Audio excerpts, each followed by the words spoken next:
Salut à toi, bienvenue dans Zero to Hero.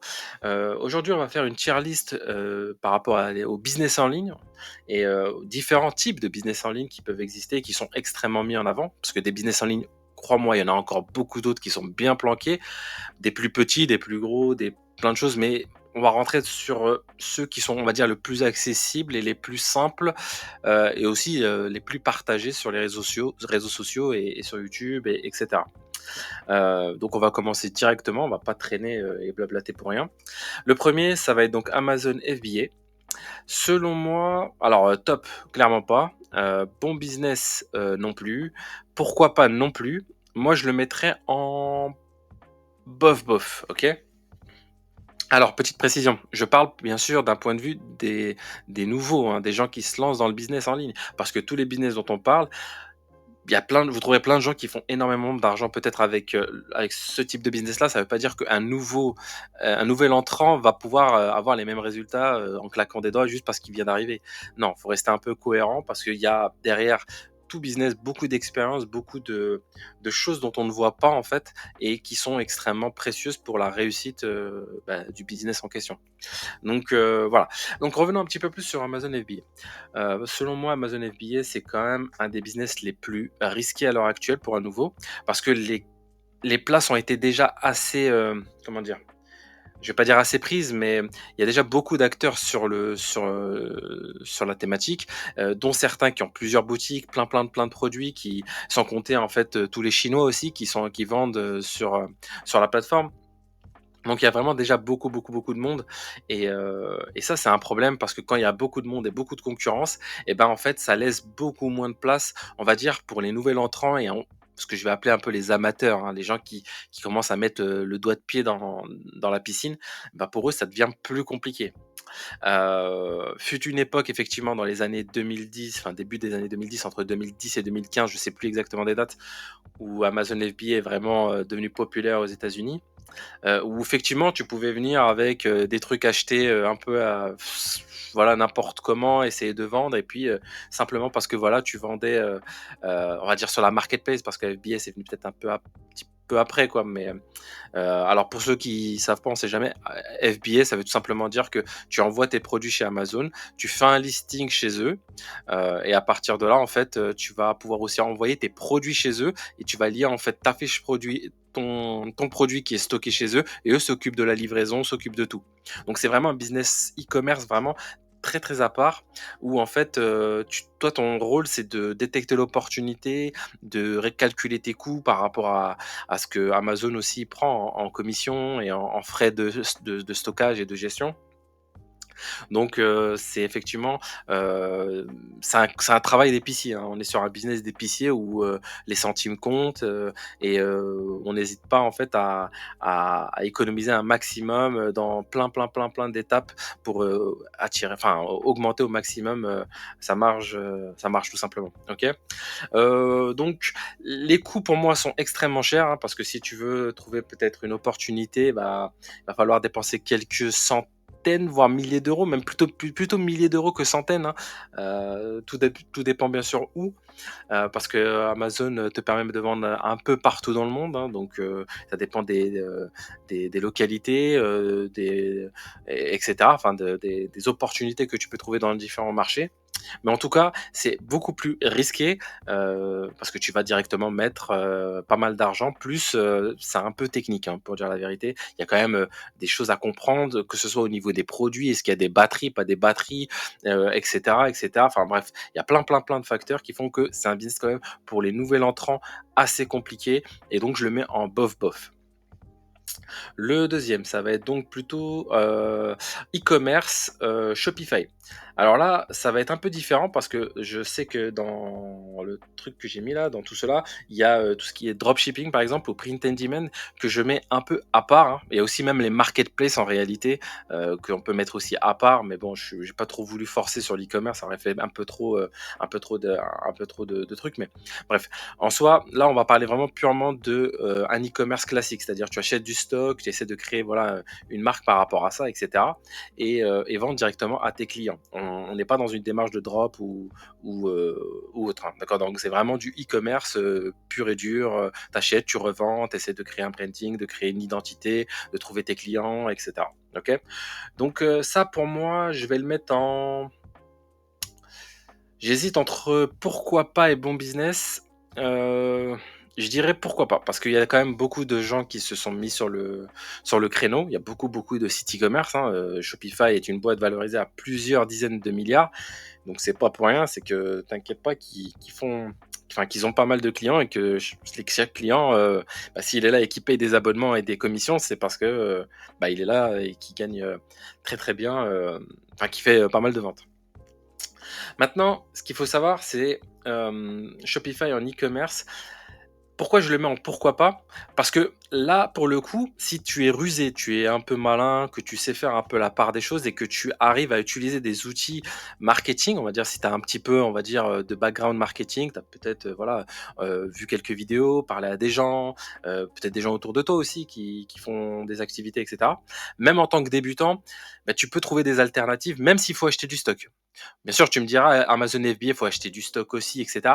Oui, mais non, pas vraiment, parce que avec bah, Shopify, tu n'es pas obligé de commencer, on va dire, directement par Shopify. Shopify, c'est le symbole, hein. Tu as d'autres CMS comme Squarespace, tu as WooCommerce, bah, et encore certainement plein d'autres.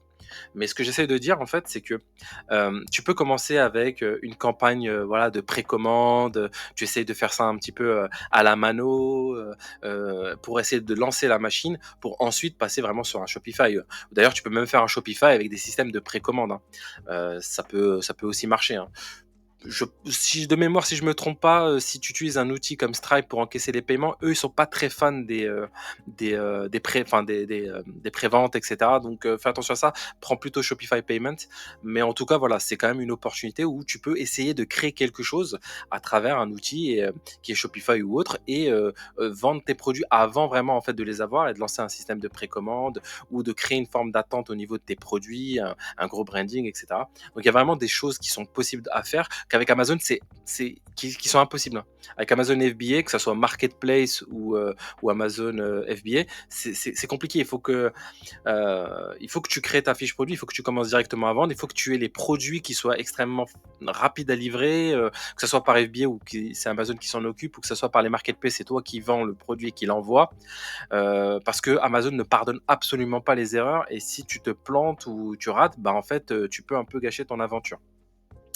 Donc voilà, c'est pour ça que Shopify en e-commerce, enfin Shopify, je sais pas pourquoi je parle de Shopify plus que des autres, mais on va dire en e-commerce traditionnel, basique, où tu crées ton produit, ton offre, etc. Et ben en fait, ça reste une opportunité qui est encore exploitable même aujourd'hui. Il y a tout le temps des nouveaux produits.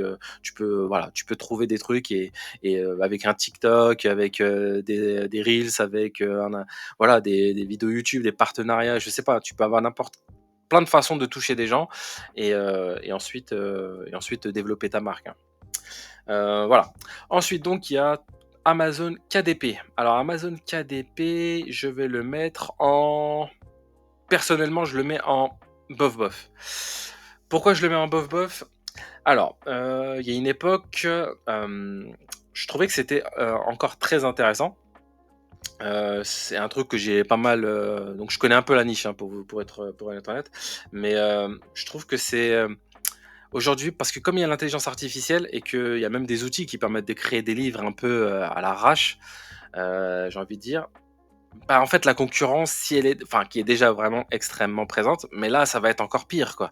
Je veux dire, du contenu, ça va pas coûter vraiment grand chose à faire et avec le temps ça va être toujours de mieux en mieux en termes de qualité. Donc, est-ce que ça vaut le coup de se lancer dans un business où justement la barrière à l'entrée est extrêmement faible? Je sais pas. Honnêtement, moi, je le mets en. J'ai même envie de dire personnellement, bof, bof. Fuyez, pardon. J'ai même envie de dire fuyez. Selon moi, pour un nouveau, je rentrerai pas là-dedans. Tout ce qui est donc ensuite, on va parler donc de microservices, donc tout ce qui est lié à Fiverr et cetera, vendre, des produits, enfin des produits, des services, assez enfin des microservices, hein, des services assez peu chers comme des logos, je sais pas, des trucs assez basiques en fait, hein, qui juste font gagner du temps, aux entrepreneurs. Moi je dirais pourquoi pas, ça peut être vraiment intéressant. Ça peut même peut-être devenir un bon business si tu apprends à bien déléguer, à trouver les bonnes personnes et essayer de faire monter une équipe, hein. Alors bien sûr, ça va être des gens du monde entier, hein. T'attends pas à travailler avec des Canadiens, des Français ou je sais pas quoi, hein. Tu vas plutôt travailler avec des gens voilà, d'Inde, du Pakistan, du Bangladesh, d'Indonésie, etc. Et peut-être voilà, développer une forme d'équipe autour de ça. Moi personnellement, c'est un truc que j'ai jamais fait, donc je peux même pas vraiment rentrer à fond. Je donne juste un point de vue. C'est effectivement possible, mais faut pas oublier une chose, c'est que pour un débutant, ça peut être vraiment cool, mais c'est quand même aussi un business où voilà, il y a pas grand-chose, quoi. Quand tu vends un logo, allez, je sais pas, entre 5 et 50 balles, bah, voilà, quoi, il faut faire du volume, hein, donc c'est tu vois ce que je veux dire? Tu vois, c'est ça enfin voilà, que ça soit des logos, que ça soit des petits articles de blog, des fiches produits, des machins, bah, il va falloir faire beaucoup de volume, même si l'IA va te permettre d'aller plus vite et introduire tes peut-être des partenaires à l'IA pour aller plus vite et cetera et gagner en productivité. Mais après, il y a une question de demande, de concurrence. Faut pas oublier que sur Fiverr, par exemple, bon, il y en a d'autres, hein, il y a un Français, je sais plus comment il s'appelle, ils ont changé de nom, mais hem qui proposait aussi des microservices. Mais en soi, ce que je veux dire, c'est que bah, Fiverr, il met en avant ceux qui convertissent le mieux, qui ont des meilleurs avis, etc. Du coup, quel intérêt de mettre un nouveau comme ça? Donc en fait, les débuts sont assez difficiles, hein. Et ça, c'est pareil pour toutes les marketplaces, hein. Souvent, une marketplace, quand elle se lance, elle a besoin bah, des gens, enfin des gens qui vont travailler avec elle. Mais à la fin, quand la marketplace explose et que tout le monde est dessus, et ben en fait, les vendeurs, les gens qui vont fournir les services, etc., bah, seront beaucoup plus mis en concurrence. Et donc, voilà, c'est quand même quelque chose à prendre en compte. Mais je pense que pour un, voilà, je sais pas, tu as 18 ans, 19 ans, tu as envie de faire un peu d'oseille sur le côté, monter un petit compte Fiverr pour faire, pour bosser un petit peu et voilà, te faire un peu ta thune, c'est pas une mauvaise idée, hein. Et si après ça évolue avec une équipe, pourquoi pas, hein. Mais voilà, donc ouais, moi je dis plutôt pourquoi pas pour ça.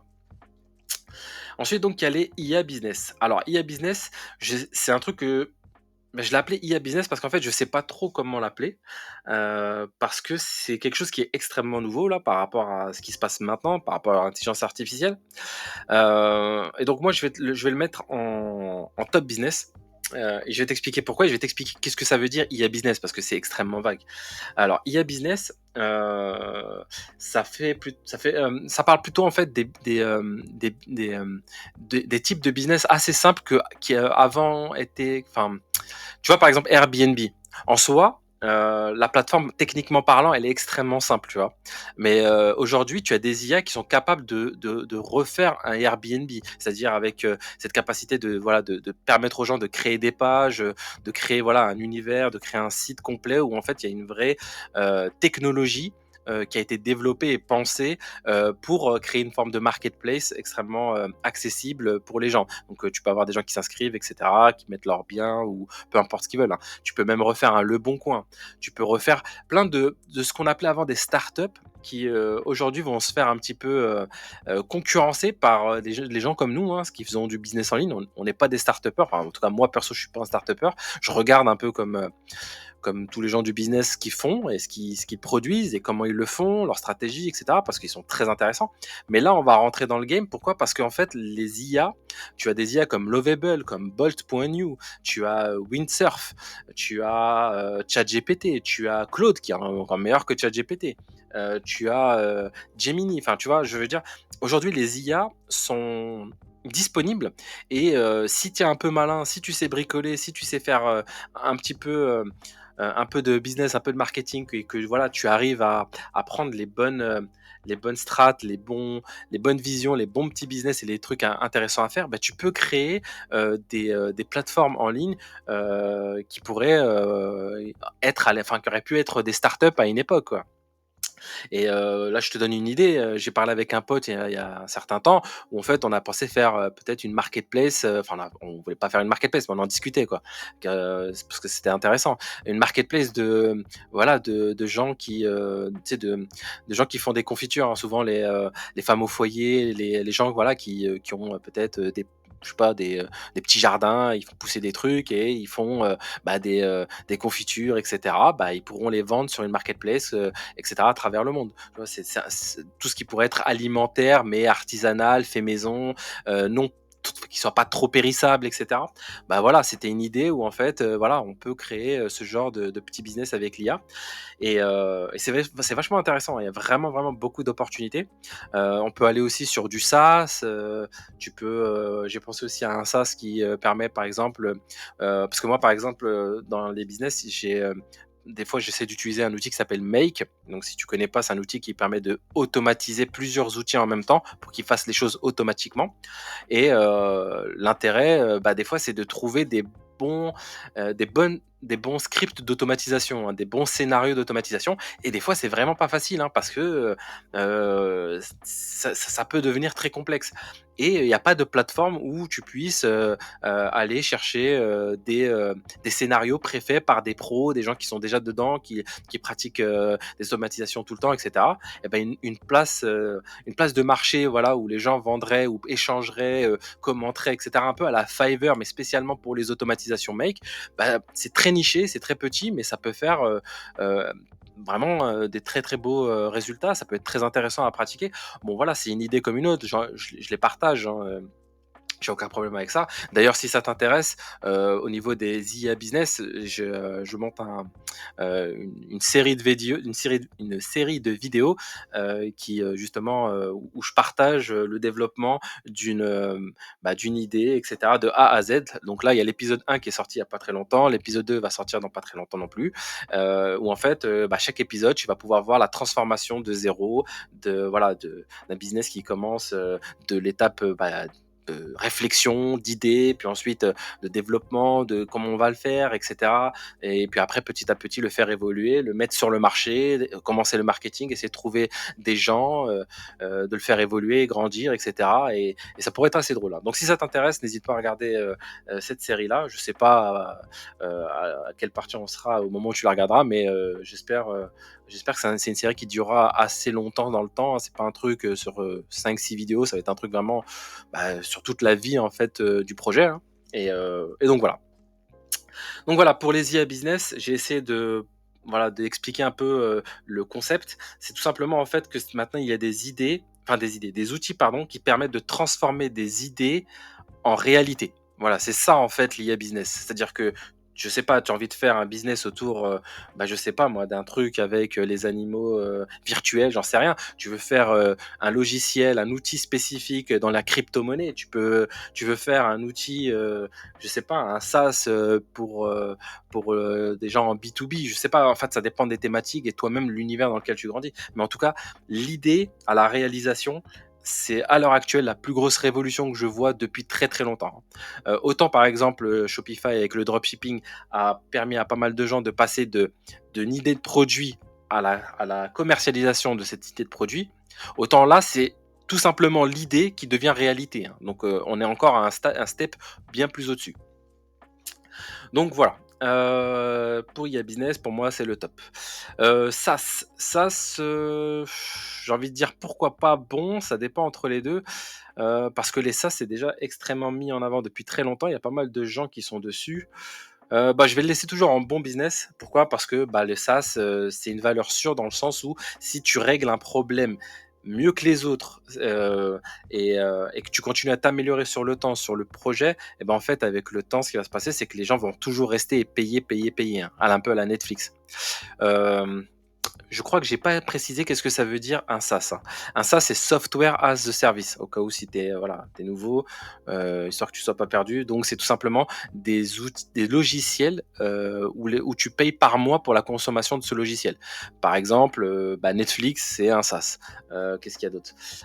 Shopify est un SaaS. Il y a des abonnements, hein, que tu payes chaque mois ou par année, quoi. Donc, voilà, si tu vois ce que je veux dire, c'est tout simplement des outils qui règle des problèmes précis pour certains types de personnes, qui peuvent être consumer ou B2B, mais en soi, une fois que tu règles ce problème, tu le règles tellement bien et tellement facilement ou peu cher, hein, ça peut être de cet angle-là, mais les gens restent payés tous les mois, et donc tu cumules comme ça en fait avec le temps des gens qui restent et qui payent. Alors bien sûr, il y a ce qu'on appelle du churn, c'est-à-dire qu'il y a des gens qui partent à un moment donné, mais en fait, il faut essayer de toujours faire rentrer un peu des gens dans la machine en fait, les relancer, etc., etc.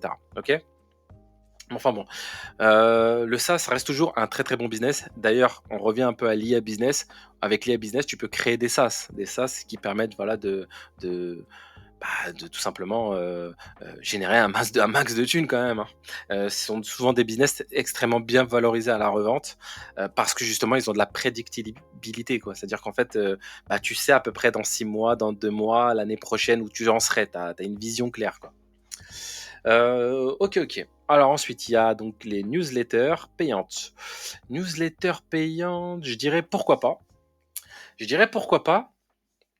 Maintenant, faut savoir que la seule barrière à l'entrée par rapport à la newsletter payante, c'est que, il te faut quelques petites compétences. Parce qu'il faut dire des choses, hein. Si tu n'as aucune compétence dans rien, de quoi tu vas parler dans ta newsletter? Qui c'est qui va payer pour que tu racontes ta vie? Personne.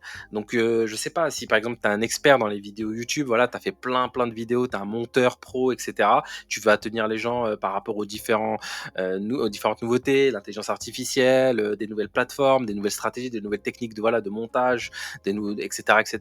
Donc il faut à un moment donné effectivement apporter une forme petite expertise quand même, hein, pas forcément être le meilleur du monde, mais il faut avoir quelque chose à raconter par rapport à des gens qui souhaitent en savoir plus.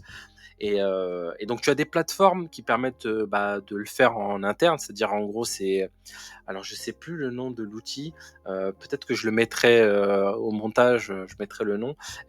C'est comme une sorte d'articles de blog, email à la fois, et donc après les gens, tu peux les faire rentrer, voilà, dans un système d'email interne, etc. Enfin bref, sans pas rentrer trop dans les détails, il y a plein de technologies qui permettent de le faire. Il y a Kit, anciennement ConvertKit, tu as MailerLite, etc., qui te permettent de faire ça de manière artisanale, fait maison, et tu as des outils externes, voilà, où en fait il y a toute l'infrastructure, t'as rien à payer, en fait, voilà, ils prendront des commissions par rapport aux ventes de tes newsletters, quoi.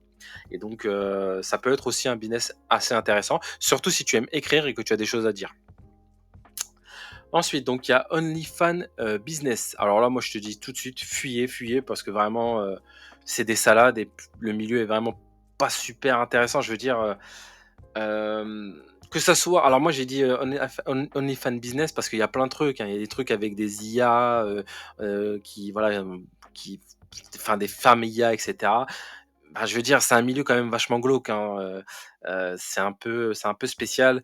Moi, personnellement, j'ai pas de feeling avec ça, ça me branche pas. Même l'argent qui vient de là-bas ne m'intéresse pas. Donc, je peux comprendre que certains, trouvent ça intéressant, mais des agences OnlyFans, est-ce que tu as envie vraiment de te faire passer pour une meuf, et essayer de faire des upsells, et cetera, ou non, c'est un peu bizarre. Moi, personnellement, je rentre pas là-dedans. Alors ensuite, la création de contenu. Bon, là, je vais le mettre bien sûr en bon business parce que le développement d'une audience ne peut pas être quelque chose de néfaste.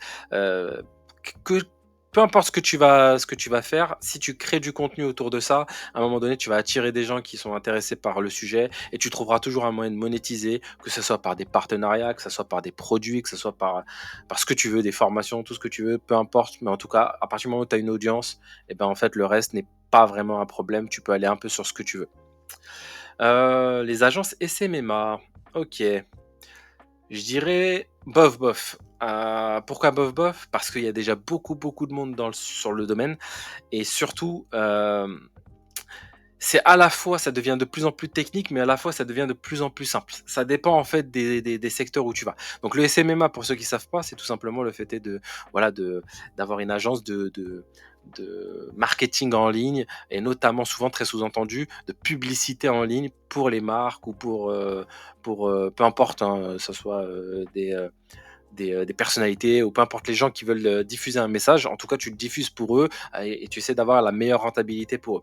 Et donc, ce qui est intéressant, c'est que plus le temps passe, plus en fait les SMMA sur Facebook, par exemple, donc les agences de publicité sur Facebook se transforment plus en agences de création de vidéos, et cetera. Parce que ça va être plutôt ça, en fait, qui va permettre de créer, des ads, en fait, hein, tout simplement.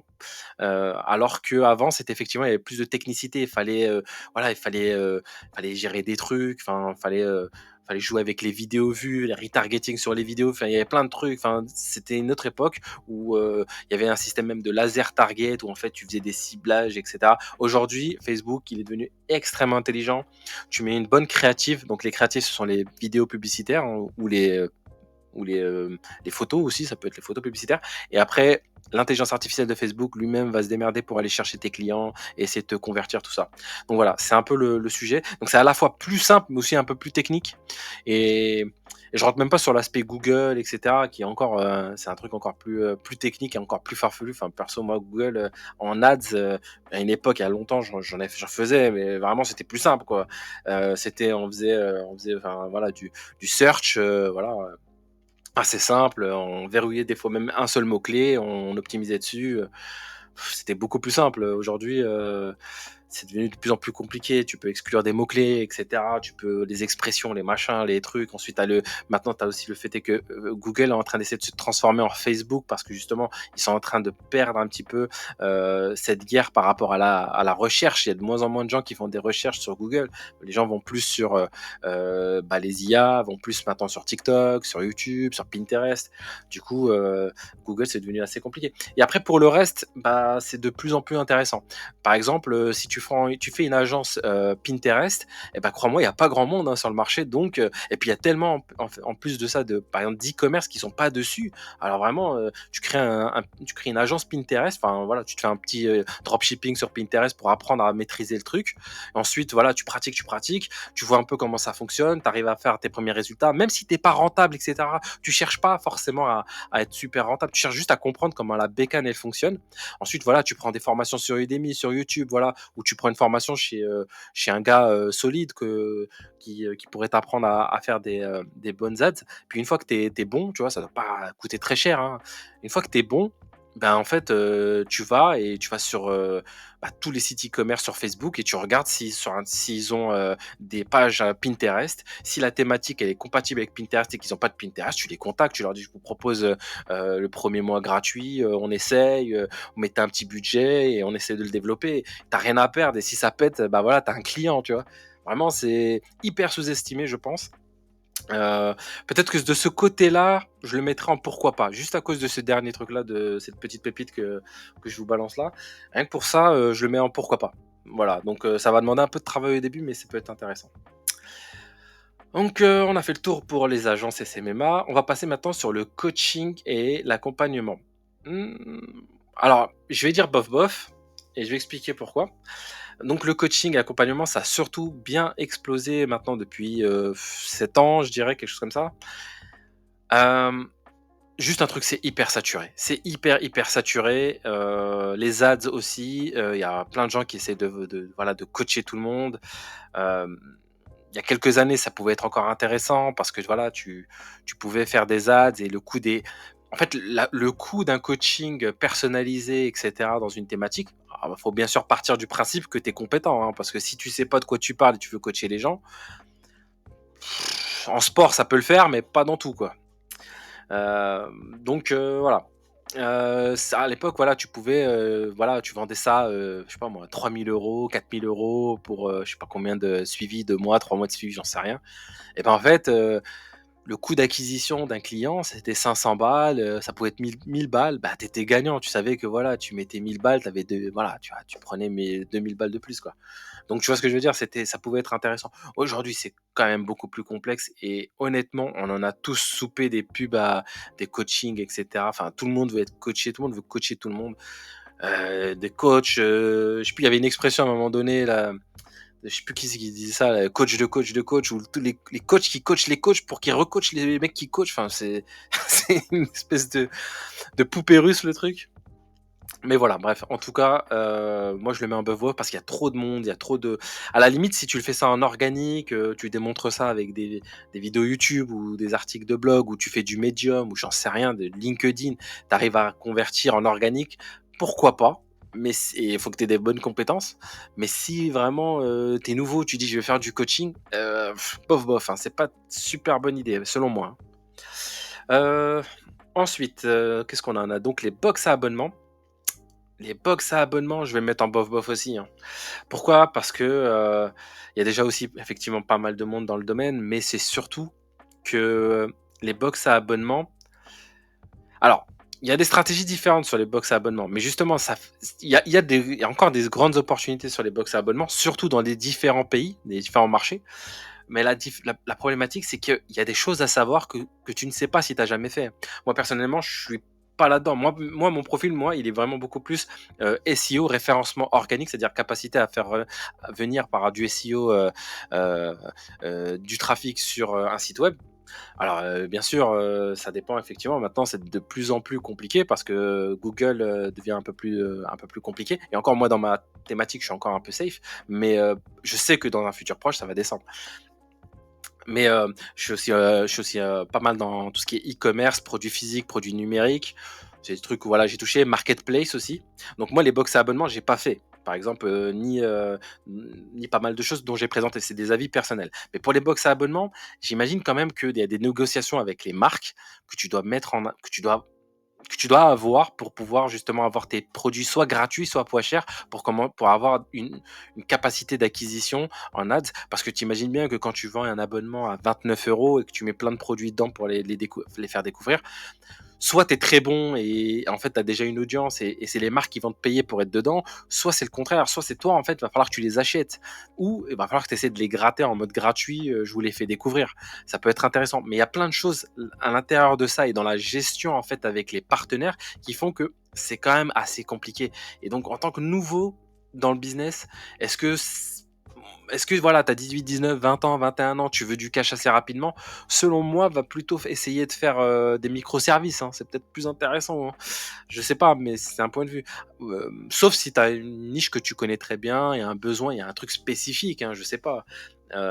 Mais selon moi, c'est quand même c'est pas très cher. Bon, tu as une forme de récurrence avec l'abonnement, mais il y a aussi le fait est que les gens aiment de moins en moins l'abonnement. Moi-même, hein, honnêtement, euh, il y avait une idée que je discutais avec avec un ami il y a pas très longtemps, où on parlait justement d'une application qui pouvait être un SaaS assez intéressant, où en fait tu connectais en fait comment dire, tu connectais tes abonnements, tous les abonnements que tu as, etc. Et en fait, tu fais le cumul et tu vois combien tu payes par mois d'abonnement. Et en fait, avec un petit bouton, tu décoches, voilà, tu peux te désabonner, etc., te réabonner. Tu vois, ça pouvait être un truc intéressant où en fait tu te calques et tu essaies de prendre soit une commission sur justement sur les abonnements avec les différents services, ou soit voilà tu fonctionnes par je sais pas, faut trouver un moyen de monétisation, mais ça pouvait être tellement en fait c'était un painful. Bah, on a trouvé que cette idée était cool parce que quand à un moment donné tu dépenses 300 balles, 400 balles d'abonnement, bah, tu te poses des questions, même si c'est pour du business, ou même pour un point de vue personnel. Tu dépenses 100-150 € d'abonnement quand tu prends je sais pas moi, Orange, SFR, Netflix, tout. Tu prends tout. Tu regardes tous les abonnements, en fait, tous les impératifs que tu dois payer tous les mois. Et ben en fait, les gens aujourd'hui, ils ont moins envie des abonnements. Et donc, encore une fois, les abonnements, ça peut être aussi quelque chose d'un peu plus difficile à vendre aussi, hein. Donc voilà, c'est pour ça que les box par abonnement, je trouve que c'est pas terrible comme premier business. Le print on demand, je vais le mettre en. J'hésite entre bon business et pourquoi pas.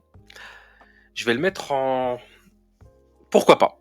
Parce qu'il y a quand même de la technicité, hein. Donc, le print on demand, c'est un truc que je connais, hein, donc je peux te garantir que je connais.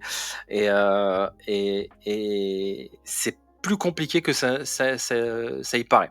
Alors, bien sûr, si tu essayes de faire voilà, des trucs sur des plateformes de print on demand, etc., bon, voilà, c'est un petit peu au bonheur la chance. Il y a des milliers de Pakistanais, de tout le monde, du monde entier qui font des trucs en print on demand. Ils vont essayer de les mettre en avant, etc., sur ces plateformes-là, Redbubble, etc. Donc, il y avait Spreadshirt, il y en avait plein. Mais bref. Non, moi je parle plutôt du print on demand où en fait tu essaies de créer vraiment un quelque chose d'intéressant, heu autour d'un soit d'un personnage, soit d'une philosophie, soit de quelque chose et puis il y a tellement de produits. La dernière fois, avec le même, pote justement, on avait vu justement qu'il y avait des valises qu'on pouvait customiser, hein. Donc des valises. Je sais pas si tu te rends compte, mais c'est des valises. Donc on il y avait, des bracelets d'Apple Watch, des portefeuilles, vraiment tu peux t'amuser, hein et on avait vu vraiment beaucoup, beaucoup de choses et tu peux, dans beaucoup de cas, vendre dans le monde entier. Tu prends une plateforme comme, Printify ou Printful, qui sont en fait, des plateformes qui te permettent de customiser en fait, ton print on demand. D'ailleurs, pour ceux qui savent pas, hein, je vais des fois un peu vite en besogne, hein, excusez-moi, j'ai pas trop l'habitude. Je pars du principe que les gens comprennent ce que je dis, et cetera, de base, mais peut-être que tu connais pas grand-chose. Donc le print on demand, c'est tout simplement, de l'impression à la demande en e-commerce. C'est-à-dire que tu vas vendre un produit, qu'un fournisseur a et en fait, quand la personne l'achète, c'est à ce moment-là où il est imprimé, customisé et envoyé au client.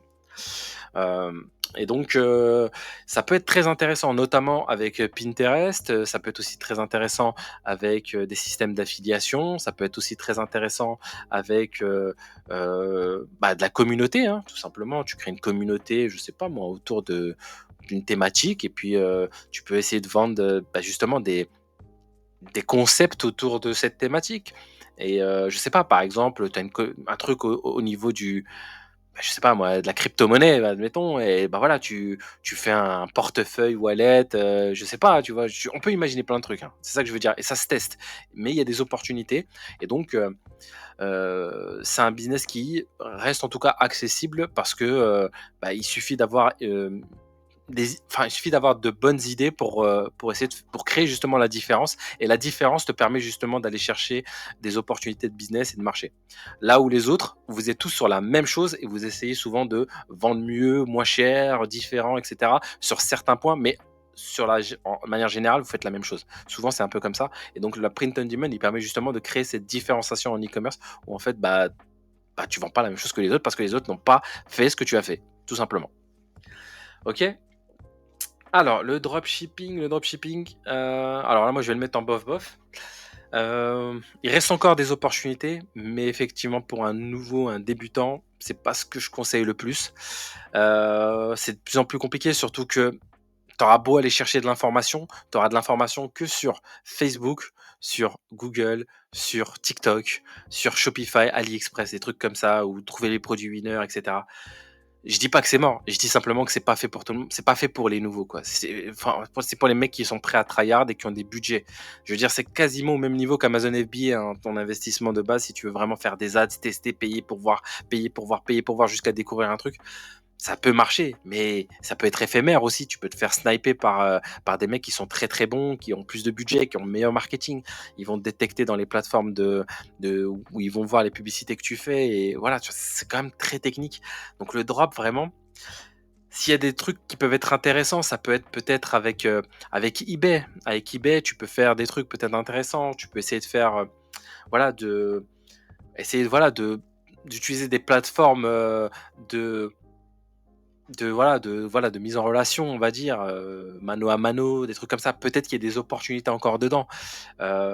Faudrait vérifier. Mais je pense que pour un débutant, c'est plus ce genre de plateforme qu'il faut aller qu'un Shopify, en mode, je produis une heure, on essaye de faire péter le produit. J'ai l'impression que ça devient plus de la compétition, des de l'orgueil dans le business, alors que dans le business, tu devrais pas avoir d'orgueil, tu devrais juste avoir, ça marche pas, je passe à autre chose, quoi. Tu fais un test, un mois, 2 mois, 3 mois, ça marche pas, tu passes à autre chose, hein. Ça devrait être aussi simple que ça, quoi. Et pareil pour les produits, hein, tu les testes, tu mets 300 balles, ça marche pas, tu mets 200 balles, ça marche pas, tu passes à autre chose. Mais t'entêter à chaque fois, à chaque produit, lui mettre tes 300 balles, 200 balles ou je sais pas combien pour tester, non, ça a pas de sens, là, c'est tu joues au loto, en fait. Ensuite, qu'est-ce qu'on a? On a donc de l'affiliation. Alors moi, c'est toujours un bon business. Non, je vais le mettre en pourquoi pas. Je vais t'expliquer pourquoi. C'est toujours un bon business aussi. Il y a juste un problème, c'est que la main qui donne est toujours au-dessus de la main qui reçoit. Ça veut dire que c'est les gens qui te payent. Et si les gens veulent pas te payer, Ben, en fait, tu peux t'asseoir dessus. Alors, dans très nombreux cas, il y a pas de problème, mais dans beaucoup d'autres, il y en a beaucoup qui enflent leurs partenaires et je pense que si tu as la capacité d'amener des gens à aller acheter des choses chez les autres, autant leur vendre toi-même tes produits. Donc, je dis pourquoi pas pour un début, pour tester un marché, on n'a pas vraiment de produits à vendre, on essaie de faire de l'affiliation, ce qui est très bien et louable, mais ce n'est pas un business principal, c'est juste, voilà, une opportunité, en plus. OK? Ensuite, on a donc les tunnels de vente et là, je vais le mettre en bof bof. Alors, attention parce que les tunnels de vente, c'est extrêmement intéressant parce que c'est ce qu'il y a de plus pur en marketing, par rapport justement au niveau de conscience du client et cetera. Donc si le mec, par exemple, il est en phase, de découverte, il a conscience de son problème, pas conscience de son problème et cetera. Enfin, tu vois, tous ces différents leviers où, à un moment donné, il a conscience, mais il est en train de comparer et donc il faut avoir, voilà, sa value proposition unique qui permet voilà, de le convertir, etc. Donc ça devient un peu plus technique. Rien que là déjà, hein, j'essaie voilà, de te parler un peu de ces sujets-là. Tu vois que on rentre déjà un peu dans la technicité.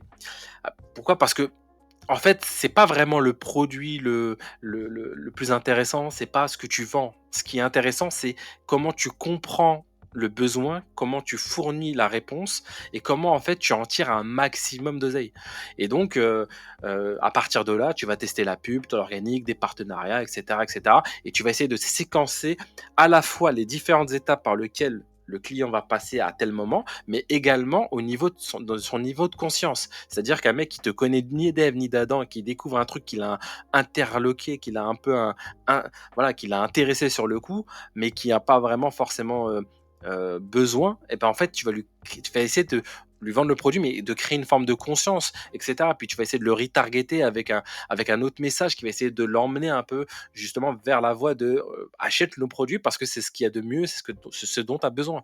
Et donc, c'est un peu de la magie, hein, quelque part, hein, si tu veux, on peut dire ça comme ça, mais c'est extrêmement technique. Donc, pour un nouveau, quelqu'un qui se lance dans le business en ligne, les tunnels de vente, honnêtement, c'est pas pour commencer. Ça peut être un truc, un banger après à rajouter. Je sais pas, t'es dans, je sais pas moi, admettons les box à abonnement, voilà, admettons tu t'es lancé dessus pour X ou Y raison, bah peut-être que voilà, tu peux optimiser les conversions et en fait l'acquisition de tes clients avec des tunnels de vente. Pareil pour un SaaS ou une marketplace, tu essayes justement de faire des tunnels de vente pour les convertir. Tunnel de vente, c'est vraiment des entonnoirs par lesquels vont passer les clients par différentes étapes pour justement comme un toboggan en fait, hein. Hop, les gens ils glissent pour arriver à la caisse quoi, on va dire. OK? Donc voilà, c'est pour ça que je le mets en bof bof, mais en soi, c'est une capacité qui est extrêmement, extrêmement forte, hein. C'est très, très intéressant et ça, c'est vraiment quelque chose, où en fait tous les business en ont besoin. Heu, tous, tous, tous, hein. D'ailleurs, même en e-commerce, si tu t'intéresses un peu à l'e-commerce, tu verras que, ils créent plus de comment on appelle ça? D'advertising, non, d'advertoriaux, pardon, voilà. D'advertoriaux dans leur publicité où en fait, ils font des pubs qui attirent des clics. Ces clics, les gens, ils lisent l'article ou la vidéo, le machin. Puis ensuite, s'ils cliquent pour aller sur le site acheter, tant mieux. S'ils n'achètent pas, c'est pas grave. Au moins, on a développé un niveau de conscience. Et là, on essaie d'aller les rechercher en reciblant, etc. Tu vois, même en e-commerce, ils utilisent de plus en plus ces stratégies-là de tunnel de vente. Enfin bref, assez parlé. Passons au dernier, qui est donc la formation en ligne. Et ça, bien sûr, banger. Quelle que soit la période de l'humanité, on a toujours besoin d'apprendre des choses, on a toujours besoin voilà, de se former, de s'éduquer. Il n'y a qu'en France, effectivement, où on a cette impression où en fait l'éducation c'est gratuite, alors que pas du tout, les gars, hein, vraiment, hein. Après 13 ans, je peux vous le dire, hein, il y a des choses que beaucoup de gens ne, même sur YouTube, tu peux tout savoir, mais le temps que tu vas mettre à apprendre, ça va être très difficile et très long, hein. Une formation en ligne, ça peut t'aider, hein. Je dis pas que voilà, c'est l'idéal. Moi-même, j'ai pris très, très peu de formations en ligne, hein. J'en ai vendu quelques-unes aussi dans certaines, circonstances et cetera, mais en soi, c'est un gain de temps pour beaucoup de monde.